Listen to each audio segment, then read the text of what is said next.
Hi, I'm Jackie Tricarico, Senior Correspondent for One on One, and I am so pleased to be joined now by Talia Young, the President and CEO of Newark Symphony Hall, an arts and cultural staple here in New Jersey. Talia, so great to have you on the program. Oh, definitely the pleasure is mine. So, first, when we're talking about the Newark Symphony Hall, when I logged onto the website, right there, big and bold, it says, Art is now, art is impact, art is service. Describe that mantra and what that means to you and your colleagues and how you're implementing it there at Newark Symphony Hall every day.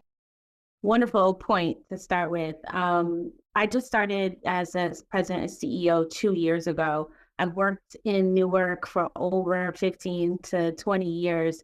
And what I noticed about Newark Symphony Hall, that we were more than just a historical institution located in the middle of downtown, but we were an anchor institution in the Lincoln Park Arts and Cultural District. And what we needed to communicate externally, not even to our supporters, our community, but also to ourselves, the capacity that we have to be that anchor. So we needed to communicate that art is happening now inside of our building. Art in the service that we do impacts our community, and really just understanding the whole holistic impact that this institution has in our community. So I think it's the power of words per se. Right, right. And you mentioned the history. You're coming up on the centennial in 2025. We're taping this in October of 2024, but in 2025, it's 100 years of this building being there in Newark and a staple in Newark. But there's been a lot of evolution over those years. Talk about the history of the building itself and kind of how it's grown to what it is today. So in September of 2025, the building would be 100 years old, which is extremely exciting to tell the story of what the evolution of the building really is. The building was erected as the Mosque Theater, where it was a community, still community hub. And then it evolved into a performance arts institution where the city took it over as a municipal entity about 30 years ago. So since there that transition into the municipal owners, we became the nonprofit that manages the institution. And doing that is ensuring that the community has continuing access to the building. There is a priority of inclusion and diversity here at the institution. But I think that the powerful thing about it is because it has that longevity of history, the evolution of culture, music, arts education, we have been that home in Newark. So when you look at the symphony and classical music, then the evolution into jazz, the evolution into hip hop, the evolution into the art that is now, we've seen it all on our stage. And I think that is what we're going to be celebrating and talking about and really connecting those dots across time. And then what we're going to do, moving forward. It sounds like what's happening inside that building is being representative of what's happening outside of that Oh. building throughout Newark. And like you said, such an arts and cultural hub there in Newark. Talk about how important it is to have a dedicated and affordable, accessible space, really, for Black and Brown artists, especially in urban areas. We are reflective of our city, and the city of Newark is a home of artists, right? It's historically been home of artists, and that literally was what happens on our stage. So we do provide accessible art space for Black and Brown students, mature artists, emerging artists, young talent, and we do it in multiple factors. One, providing the space. Two, allowing real arts education and access to sustainable jobs and creating pipeline, say through our production assistant courses, our theater classes, and really hands-on activation here with partners, strategic partners, the school district, Newark Arts Council, all community-based organizations that exist here.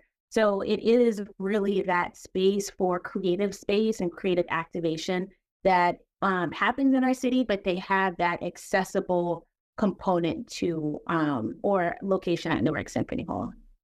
You talk about pipelines, and it's really become a pipeline to the entertainment industry in many ways. We know that New Jersey has really been thriving when it comes to the film and television industry. So many production companies coming here to film.